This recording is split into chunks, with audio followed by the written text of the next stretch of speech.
Hello and welcome back. I'm Dr. Swope and you are not. So if you remember from the last couple of days, I'm coming from Germantown, Maryland.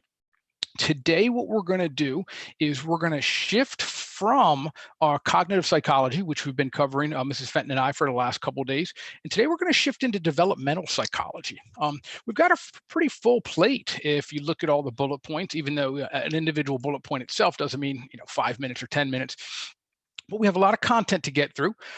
Rather than read all of these just to save time, we'll see these kind of learning outcomes or objectives as we go through as the header of each page.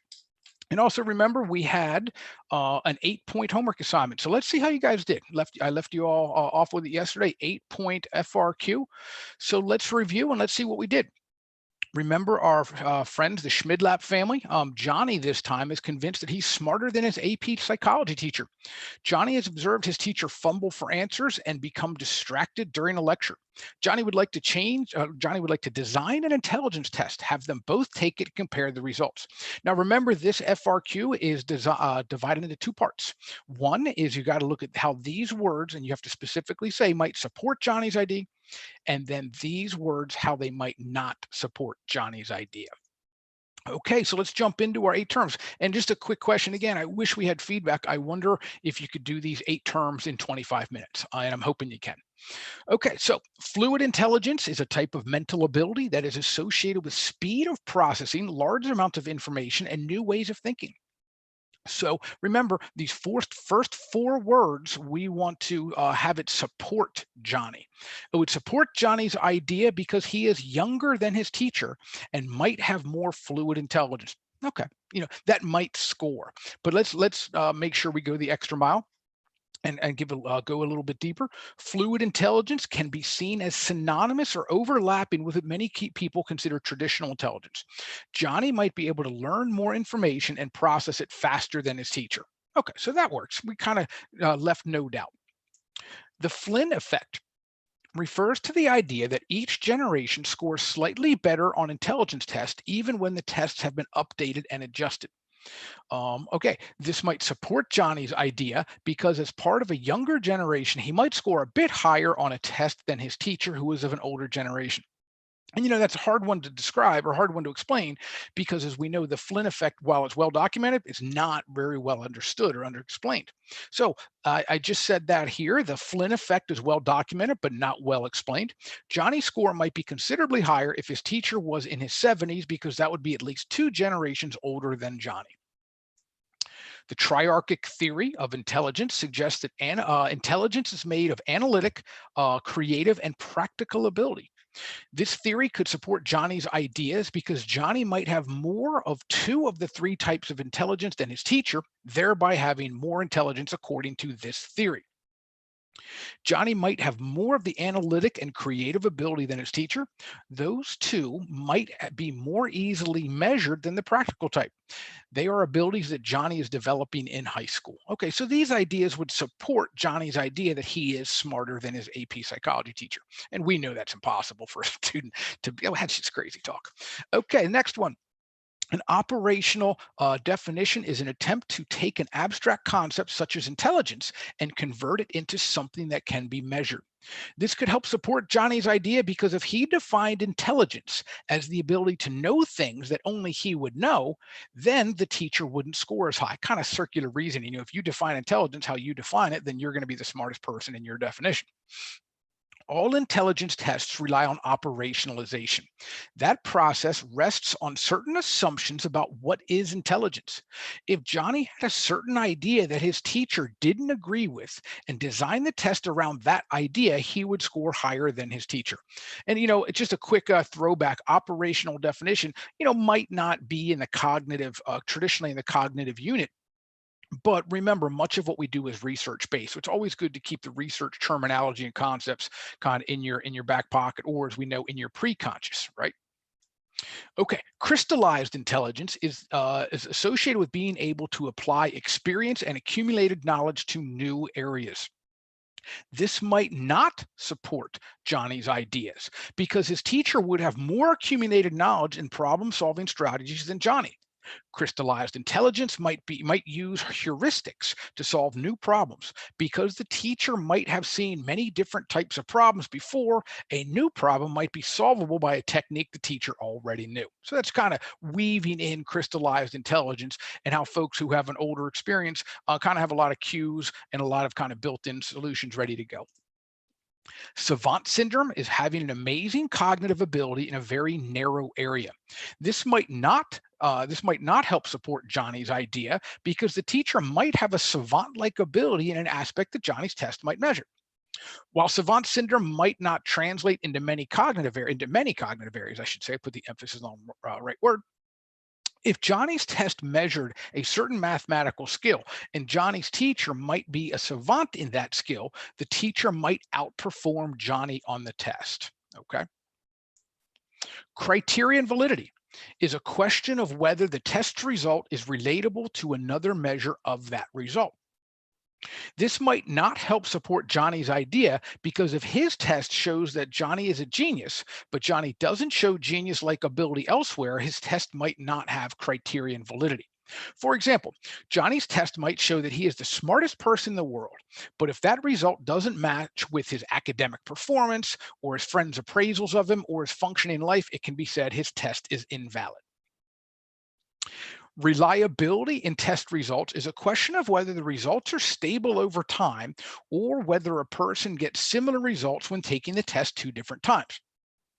Reliability might not help Johnny's idea because if his test showed that he scored highly on the first time he took it, but not on the other times, his test would not have reliability.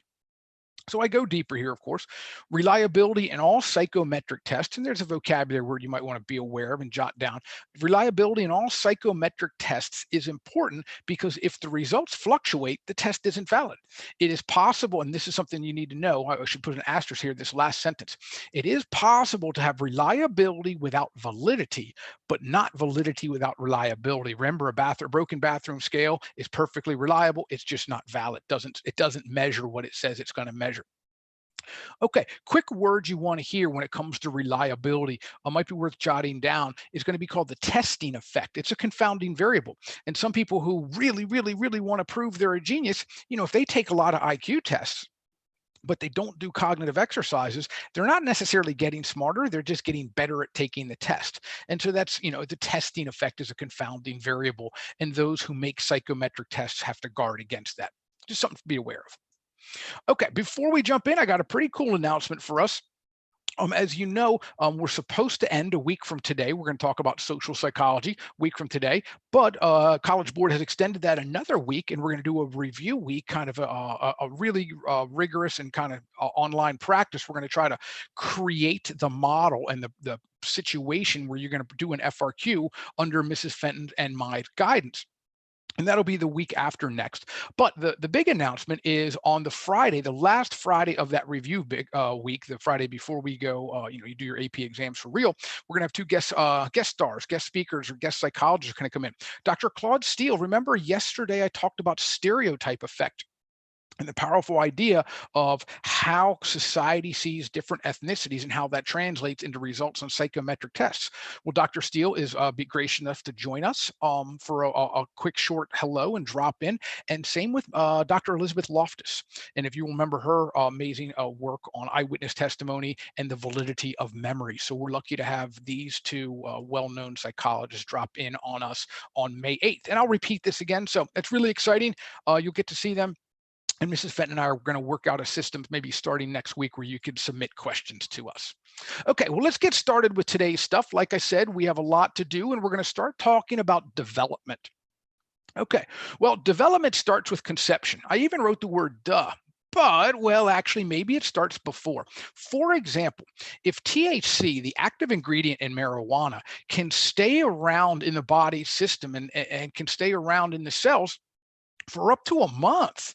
Well, what happens if the father smokes marijuana and then shortly after a conception happens and his sperm fertilize an egg?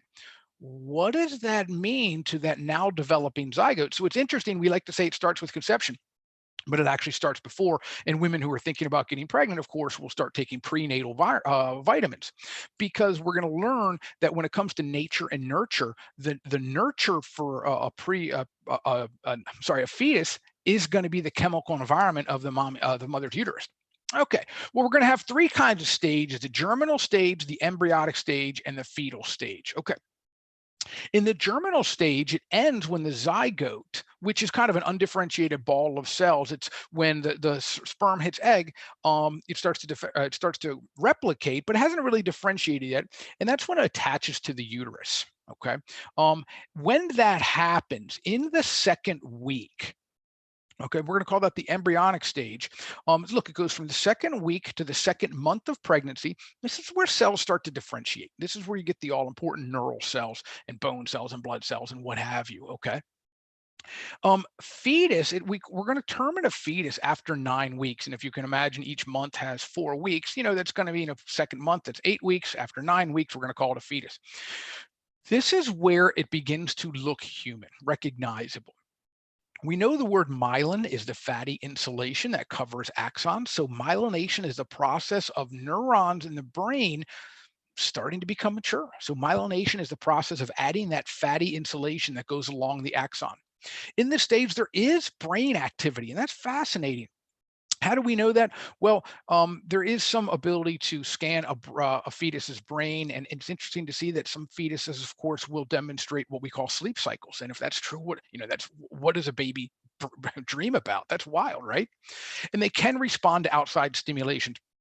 Babies can kick to mommy's voice and or can respond to music and stuff like that. Of course, there's a myth that certain types of music will help the baby grow, and if you play Mozart and put the headphones on the mother's stomach, then no, it doesn't work that way. There is the idea that stimulation might help the brain grow, but no type of music is better than another type. Okay, quick figure here we borrowed from the good folks at Worth Publishers, and you're going to see that the fetus, while can be ridiculously small, is can become human shape. Okay, so just a quick idea of images there. Okay, we're still looking at prenatal development. Okay, and as I hinted before, it's nature and nurture. It's not nature versus nurture, it's nature and nurture. And if we're going to talk about nature, well, we know it's going to be the genes and the genetic code that the sperm and egg contribute, right? Okay, but what about the nurture? And we're going to call it the chemical environment that the baby is going to grow in. I think the big thing there is nutrition. What is the mother eating? Is the mother taking natal vitamins?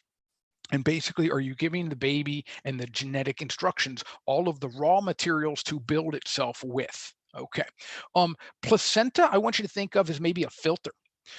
It's going to act as a go-between, and I think you know this, between the developing fetus and baby, and what's going on in the mother's system.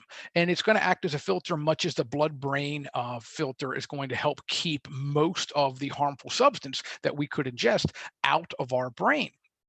Now, when we say filter, we're always going to think of external things. And that's a word you've probably heard of called teratogens. It's a simple way to think of it as prenatal poisons. Of course, you're going to think of nicotine, drugs, alcohol, and the placenta, unfortunately, can't filter some of those things out. And teratogens are prenatal poisons that can make it through the filtering process. But some chemicals aren't external. The internal chemicals of the mother's body, such as stress hormones, cortisol and adrenaline. Look, cortisol and adrenaline are great things. They help us with stress. They help us with fight or flight. They're going to activate, and this is the word you need to know, this sympathetic nervous system. Remember, sympathetic S is stress, parasympathetic R, relaxation. So imagine if you have a short burst of adrenaline or cortisol, that's fine. That's what we're designed for. But if you're going to go through a stressful period for weeks or months at a time, and the baby is gestating and growing in the mother's body in that chemical situation, then there's a question of what do those elevated stress hormones do to a baby as it's growing? So that's important. We talk about nature and nurture. Nurture doesn't happen when the baby's born, it actually happens before. Okay. When we're born, it's important to note that we're not tabula rasa. We're not, and if you've heard that term, it means blank slate, a blank piece of paper, that babies are an unformed Play-Doh, and that whatever happens to us, we have nothing as soon as we're born, we have nothing, no pre-existing software or apps built into us. That's not true. We have instincts. Remember, we talked about gestalt cues, and the idea that the brain might be pre-wired to make sense out of certain sensations and perceptions. We clearly have reflexes. Babies can start crying right away. Babies can blink and flex and thrash and cry and breathe, and all sorts of predispositions that we as human beings come, for lack of a better word, factory equipped or pre-installed apps and software. Now, for instance, the interplay of the nature, which is the instinct to suck and suckle, versus nurture and the environment and the situation the baby can do this in. So babies are born with the reflex to suck at mommy's breast, but it's actually a learned skill. In addition, baby has to learn what to do with it. It's a very complex thing for a baby, just learning how to use all the muscles of its mouth and its lips and its cheeks and all sorts of things. Now, similarly, facial mimicry. Babies as young as 2 weeks old have been shown to imitate and then imitate a smile. So if you have a baby 2 weeks old, just ridiculously young, and you put your face right up close, you got to do up close to the baby, because as we're going to learn, they don't have a phobia yet. They're not very good. They're pretty blind when they're first born. And you smile, the baby is going to do its best to reflexively smile. When I say do its best, I'm not sure it's constantly consciously doing it, but about 2 weeks old, and after that, a baby will smile, even if it's not happy. And that shows you that we are pre-wired to respond to other people's facial expressions. That's just hardwired in. And we're going to learn, maybe if we have time in the social psychology day, to talk about Paul Ekman and his ideas of microexpressions, and that facial expressions are universal. Another example of this is standing. Even though a young baby might not be able to stand, it still has the instinct. So if you've ever held a baby and you're holding it up and you're holding on its lap and its feet touch your knees, it's going to try to stand. Its muscles aren't there yet. Its balance isn't there yet, but it's trying. So it shows that we have the instinct. However, the instinct isn't yet developed. And that leads us right into maturationism. And it's a biological blueprint. For example, what it's going to do is going to tell us in what order development will happen. What that means is, first the baby's going to raise its head, then it's going to roll over, then it's going to sit up, and then it's going to crawl, then it's going to walk. This order is pretty much written in stone. Nobody's going to walk before they roll over. Okay, so that's genetic. That's kind of nature. But environment plays a role in when those things will happen. If you have a baby whose mommy and daddy aren't there for it and aren't holding it up and letting it explore and maybe walk around hold the family room, and has a coffee table to pull itself up on, or a couch to pull itself up on, and learn to stand without that natural, or I'm sorry, the environmental ability, then it will learn to stand. It'll just learn later because the environment isn't there to promote that behavior. Okay, as we talked about this, let's talk about the vision, the hearing, smell, taste, and stuff like that. Newborns, generally, their phobia is not fully developed. And they can't see fine details. Now they can see big patterns like checkerboard patterns, and they suppose they can see faces because of the whites of the eyes or the dark of the mouth, or maybe if you have a beard or something like that, the baby will recognize that and maybe hardwired to do that. And so that is important for a baby to immediately start to interact with faces. Hearing, even though the baby vision wise, the phobia is not very well developed, even on the first day, babies are really able to discriminate between frequencies. And notice I bolded these words because they're a reach back to earlier lessons. Remember the just noticeable difference? We are really sensitive to different pitches and frequencies, but contrast that, we are not very sensitive to different levels of taste. Babies can smell their own mothers, and they prefer that, and maybe that's an evolutionary adaptation because they can't see their mothers very well. And we're going to learn a little bit about imprinting, and you've heard of the idea of a baby duck will follow its mommy around. That's not humans, and we're going to talk about that a little bit later. Taste, babies prefer sweet tastes. That probably makes sense, because the most important thing for a baby is to grow its brain and to wire itself, and that's when synaptogenesis, and that's a word you need to know. Synaptogenesis means basically creating synapses. And how's that going to happen? The brain needs a lot of fuel. The primary fuel is glucose, so it makes sense that a baby's going to want something sweet. And we're going to learn a little bit later in a few more slides that babies prefer and need cuddling. Skin to skin contact isn't just nice, it's not just cute.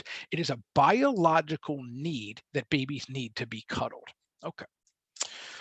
Okay, we're still on the biological part. Now let's talk about motor skills. Okay, well, if we're going to talk motor skills, first let's go back and review. The motor strip is in the frontal lobe, and of course it goes, from the top of your brain, kind of right in front of your ear. It's in the frontal lobe. You might want to know the word contralateral control. It's a fancy word that just says your left brain, left hemisphere controls the right side of your body, and vice versa. Now, a baby might have the conscious ability to say, I'm going to move my arm. Maybe it's just thrashing about. I don't know the exact mechanism, and I don't know that anyone knows the mechanism for how a baby learns a specific behavior, how to control a bicep or a tricep. But eventually, with enough practice, that memory of how to control and how to do certain behavioral skills are going to be stored in the cerebellum. Remember, the cerebellum's nickname is the little brain. Um, and this is where procedural and implicit memories are stored, or another way to say this is well-practiced behavior. So eventually, a baby's going to take all of its concentration to be able to walk. And that's the hardest thing the baby's been able to do. It's actually walking by itself, and its whole brain is active. Now, if you were to look at a scan of you or I walking around, our whole brain's not active. We can walk and talk. We can walk and chew gum because that's not a conscious thing. And walking is a behavior stored in our cerebellum. Okay, two pretty scary words looking up. Cephalocaudal. It's a pattern of growth that means from head downward. And we're going to see that in the gestational period, where once sperm hits egg and the zygote then becomes a fetus, we're going to see that one of the first things that's happened is going to be the head downward. It's not like the first thing that develops is the little pinky toe. Okay. That piggy went to the market. What we're talking about is the baby grows head downward. And once the baby's born, muscular control head downward. Remember, the first thing I said is the baby learns to raise its head, to look around. The first thing it doesn't learn is how to wiggle its toes. That's going to come much later. Proximal distal is similar, and it means that a baby's going to learn its motor skills from torso outward. And that's going to be important because one of the important milestones is, when does a baby roll over? In order to roll over, you have to have a coordinated flexing of your abdominal muscles and your back muscles, and swing your leg over and things like that. You're not going to learn to control your fingers or toes or calf muscle before you're going to learn to control the muscles of your torso. Now, this again, maturationalism, your first, and this is important, nature is going to determine the order in which you learn control of the muscles. However, nurture is going to have a play in this. And there's the idea of tummy time. And it's almost baby exercise. And babies sometimes don't like it if you put a baby on its stomach for a little bit. It is going to kind of not like it, but it's important for the baby. It's going to how they're going to learn to develop the strength, the core strength that's going to help them crawl and roll over and things like that. Okay, moving quickly. We got a lot to do today. Temperament and other social factors. Well, for lack of a better word, let's just call temperament a baby's personality. There's three of them we need to know. Okay, easy, difficult, slow to warm up. An easy baby, pretty self-explanatory, happy-go-lucky, on a regular schedule, is going to eat regularly, sleep regularly, and maybe go to strangers much more easily. Difficult, obviously not going to be on a particular schedule. Maybe it's going to sleep when it sleeps. It's not going to eat on regular schedules. It's not very welcoming to strangers. Slow to warm up. It will go to strangers, but it's pretty hesitant to do that. Okay. Now, related to the social development of babies, you got temperament and strange situation. Let me quickly go through strange situation. All babies love mommy. All babies are going to freak out if mommy leaves the room. So let's do a really weird experiment. Let's have mommy and baby come to a waiting room. And eventually the baby's put on the floor, and it's okay. Mommy's there sitting in a chair, and there's a bunch of toys there. Eventually baby acclimates, starts playing with toys. Everything's good. Stranger come in. Baby's like, I don't know about this stranger person, but it's sitting over there and I'm with mommy and I got my toy, so I'm fine.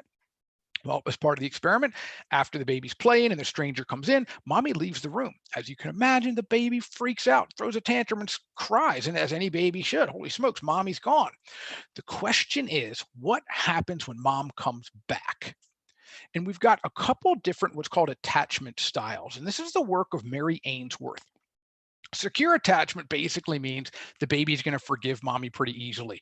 After a hug and a kiss, baby's like, okay, we're cool. I got you. Let's pretend that never happened.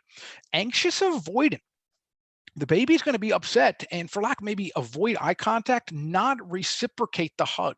Baby really is kind of resistant, said, I don't know, mom, I'm mad at you, and I'm going to show it by withdrawing.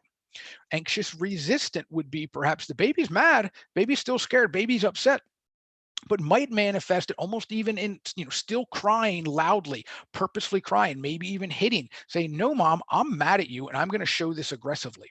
And then disorganized, baby's just such a mess that might even lose body control and posture, flop itself on the floor, can't get itself back. Okay.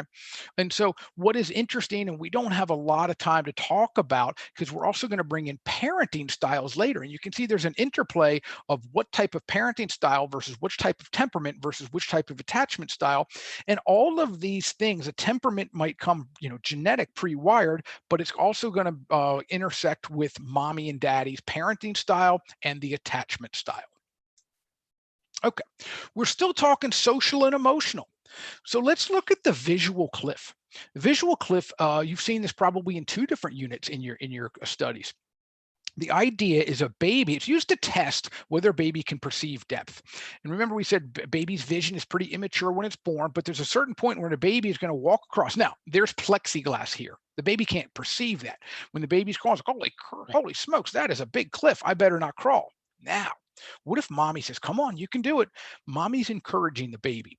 Does the baby trust and love mommy so much it will ignore his own eyes, ignore what he knows, and go with mommy's social and emotional cues? That might be an interesting way to examine baby's relationship. Baby says, oh my gosh, it's a cliff, but if mommy says it, I'll go anyway. It's a pretty powerful trust exercise. The other one is going to be a still face experiment. This is the idea. Imagine a baby's in a high chair, baby and mommy are playing. It's a great time. She's fed, diapers are changed, giggling and cooing. Pre-verbal, baby's still pretty young, and the mommy's interacting. And all of a sudden, the mommy stops, stone face, no expression. The baby's like, whoa, what just happened? Mommy was talking and giggling and responding. Now there's nothing. There's no gestures. There's no tilt of the head. There's no verbal back and forth. The baby quickly becomes upset and does everything it can to say, hey, mommy, why aren't we talking? Baby might cry, baby might chirp, and baby might do whatever it can. And if mommy doesn't respond, the baby gets upset very quickly, which again gives evidence that we, even as young as 6 months, are very social and emotional creatures. Speaking of which, Harry Harlow did an experiment that kind of troubles a lot of us when we look back in retrospect. What he would do is he would raise baby monkeys in a certain cage or a box. Think like a Skinner box kind of idea. And he'd give the baby the option right here, give baby monkeys the option of different mother figures. And before I do that, I purposely wrote in a series of experiments. Harlow didn't just do one experiment, just like Milgram didn't just do one obedience experiment. Oftentimes you do experiments to kind of support over and over and replicate your studies. Okay, so Harlow gave baby monkeys the option of a different mother figure. One would be cold and scary, but it had food. The other one was warm and cuddly, but no food. Well, a lot of people thought at the time, perhaps, that, attachment and nurturing, that's not scientific. You can't measure that. It's not empirical. But you can measure the amount of ounces of formula or food that a baby eats. Okay. And so here's a quick picture that the poor little thing right here, it would cuddle. And this is like a cloth, almost like a towel or a rug covering. And you see kind of a friendly face here. And you're going to see the baby monkey cuddling here, even though this side had the option, you could put like a bottle of milk there. So even though physically this is where the baby might need, the baby preferred to cuddle, which then showed that, guess what? Cuddling is a physical need. Similarly, we are social creatures. We need socialization, hugs, and cuddling. It's not, oh, that's so cute. Nope, it's a biological need just as important as food and warmth is. We quickly got to talk about neglect and of adversity. And you can't, of course, do an experiment, but you can look back at sad cases where children were neglected, and we can find out that they don't hit their developmental milestones on time. They don't walk or talk or crawl. Socially, they're not there. Emotionally, they're a little bit behind where they should be. And the most extreme example of this is the sad case of Jeannie, who was found in the early 70s, at about, I think, around 12 years old, and her body weight was low. And the idea was she was locked in a room and pretty much denied contact with caregivers or socialization or communication or emotional support. When she was rescued by child safety or social services, it was just sad. It was just pathetic, and it shows, it was kind of demonstrable proof, that's the most extreme case on record, that the brain needs afferent signals, not just colors, not just sound, but it needs afferent signals of social interaction. It needs a face, it needs expression, it needs smiles, it needs a cuddle. Okay. Okay. So we've already talked about Mary Ainsworth in the strange situation. Okay. Let's talk about, I hinted before, Conrad Lorenz is a name you've seen. It's the idea of imprinting. And for baby ducks, when they open up and they hatch and they see whatever they kind of first see, they're going to follow around and say, that's my mommy. And it works for ducks.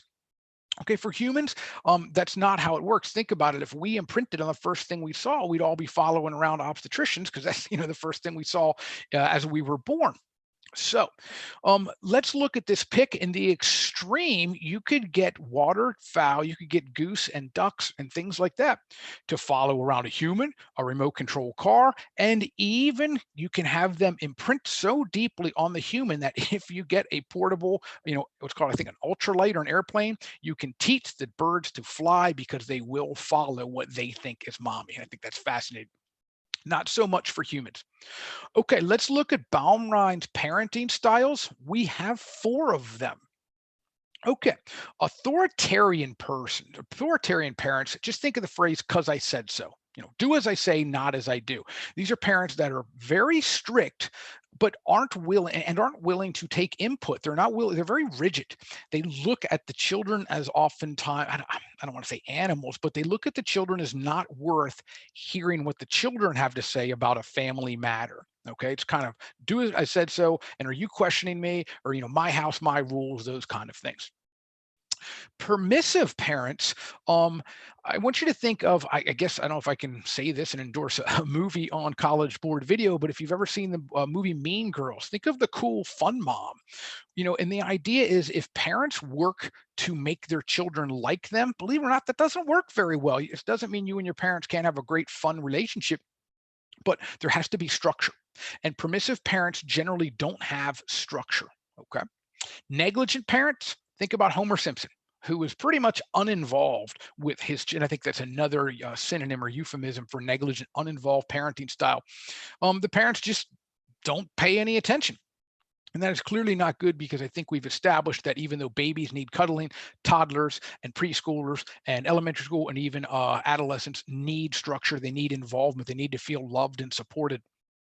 Now, authoritative and authoritarian oftentimes get confused. Okay, here's the quick mnemonic trick. Authoritative has a V. That means that children get a vote. They get a say. That's not saying children run the house, but eventually you can say, "Hey, mom, I don't like this dinner. Next time, can we do this? Hey, mom, can we negotiate bedtime?" And the parent will, listen and maybe agree, maybe not, but at least the parents are listening.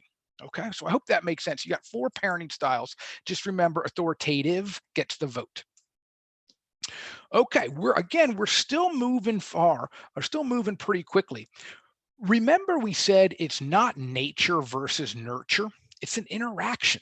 Okay. And remember, we talked about way back a couple weeks ago, genes and behavior are bidirectional. Genes are not kind of a prophecy that you must fulfill. Okay. Even though you might have a musical talent, if you never pick up an instrument, you're not really going to develop that musical talent, even though you might have the genes for it. And this reminds us of our term epigenetics, where change, something learned perhaps, and remember we talked about rats and rodents, fearful rats will somehow or another pass on the knowledge of fear to a different generation. Now, if we're talking bidirectionality, it's actually much more complicated. Let's look at this word reciprocal determinism. Okay, so here we go. A child's behavior in a class might change the classroom environment. Now, if the environment's changed, then the child might negatively interpret that environment, even though he or she caused the change in the environment.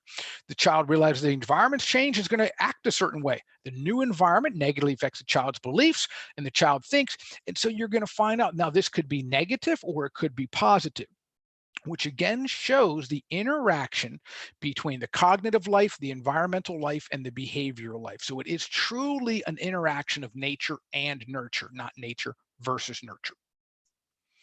Okay, we talked quickly about parenting styles. So, and I got my eye on the clock. Quickly, permissive parents are lax. Child's behavior in the child, even though it might sound like that'd be fun because the kid can get away with anything, really it doesn't work out well for the child. Authoritative, firm but fair. Remember, they get the vote. Child has generally had good social skills, and it's not again parents. It could be teachers and even employees need firm structure, because if you don't have structure, how do you know you're doing a good job? Authoritarian, rigid and punitive.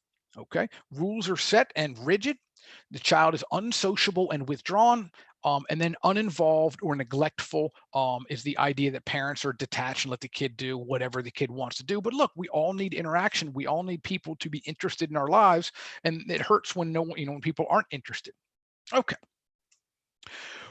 we're going fast. Let's jump into, we did Baumrind, we did Ainsworth, we did Conrad Lorenz. We really got to talk about Piaget.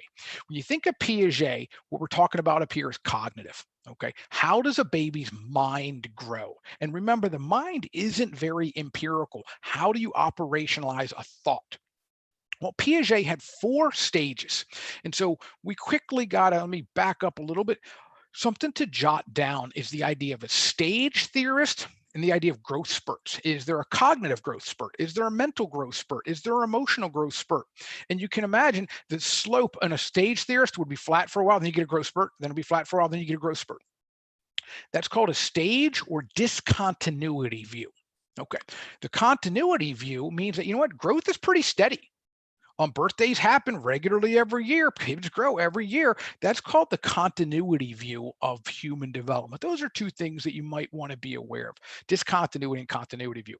Well, Piaget is a stage theorist, which means he believes in the discontinuity view. He doesn't just think children get older, they grow differently. It's not like a 3-year-old thinks less or smaller thoughts than an 8-year-old. They think different thoughts. Okay, sensory motor. This basically means, the word means the child's going to sense, that's afferent, and motor skills, efferent. And the child, according to Piaget, there wasn't much thought going on. And that kind of ends with the idea of, here it is in italics, called object permanence.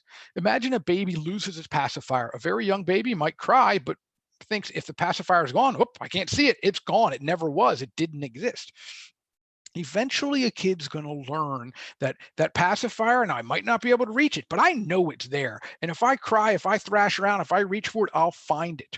And some people think this might be why peekaboo is so fascinating, because a baby's like, wait a minute, when I close my eyes, you mean you're still there even when I can't see you? No way. Let's test it. And that's, I don't know if peekaboo is analogous to that scientifically, but I hope it gives you the idea that a baby's got to figure out, wait a minute, when I take a nap, you mean the world still goes on? Holy smokes, this is why I don't want to take a nap. It's an interesting place. So object permanence basically means things exist even when you can't see them. Okay, now we're going to jump into the idea of pre-operational. You can think of preschool or very early elementary. And this is the idea of egocentrism. A kid can't quite understand that its mind is different than everyone else. And imagine mommy is going to, it's trying to explain, he or she's trying to explain something to mommy, and the kid's mad. It's like, mommy, how do you not know this? Why? Because the kid thinks everyone knows what it knows. And this is why maybe kids really believe in the concept of, a Santa Claus, because, well, guess what? the idea, I hope there's no young kid listen to that. The idea that, well, everyone knows what everyone knows. And so that's called egocentrism. Now, the hallmark of leaving pre-operational is the idea of conservation. And this is tough for a little kid to understand that, you know what, a dime, which is smaller, is worth more than a nickel, which is bigger. Where kids can't quite grasp their head around the idea that grandma, who's smaller than daddy, is older than daddy, because in their mind, height and age are kind of the same thing. They can't get that. And really, the most famous way of looking at this is with fluid. If you look at this cute little girl here, and if you ask her how much is in this, she's going to know they're the same. She can see them.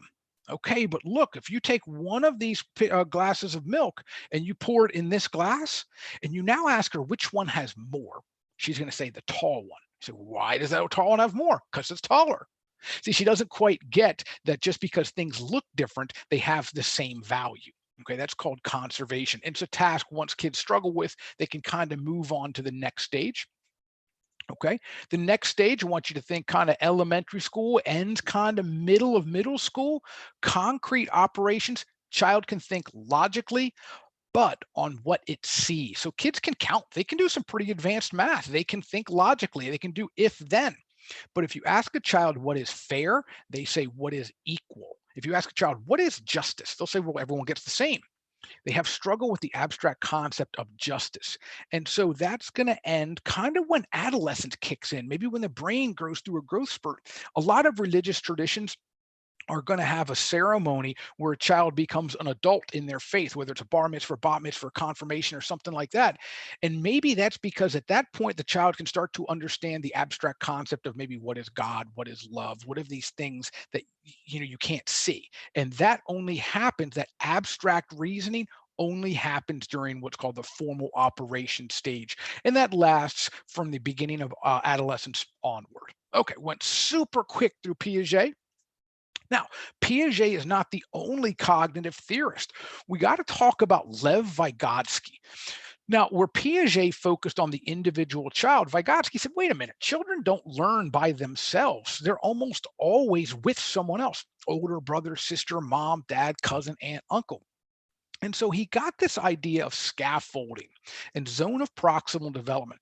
Scaffolding basically means you're going to help the child learn step by step. And if you are in, AP Lang or something like that, and your teacher is going to teach you how to write a term paper, they don't say, all right, let's do the whole term paper at once. They bring you along gradually. And a scaffold, think of it as like a ladder.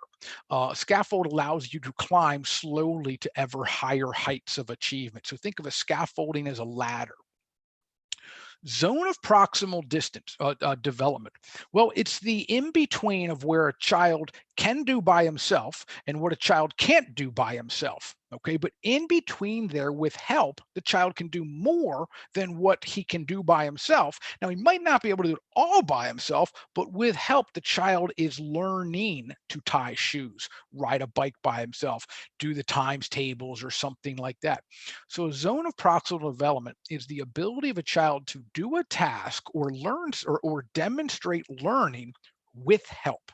Okay, that zone of proximal development, it makes sense because young children rarely learn by themselves. They're almost around other people. Okay, that was super quick because I thought we had a lot of time to go to.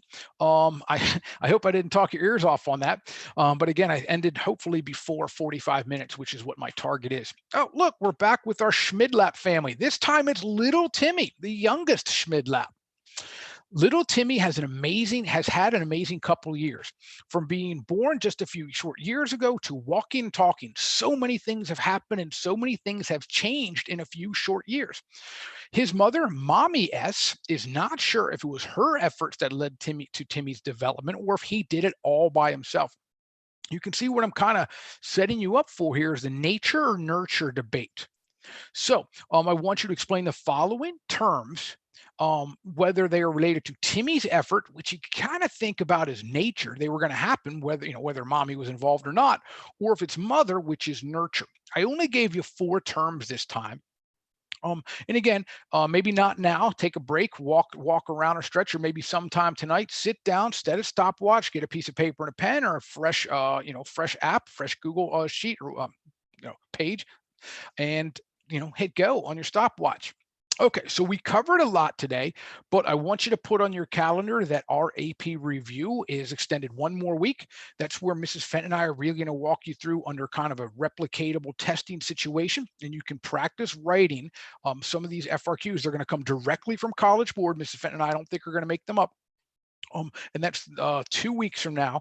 And on the very last day, we hope you can join us. Mrs. Fenton and I will be answering some questions. Hope to get you all to know a little bit. And we're going to have two amazing guests drop in. Dr. Claude Steele, who's well known for a lot of things, but you might know him for stereotype. Just lost my train of thought.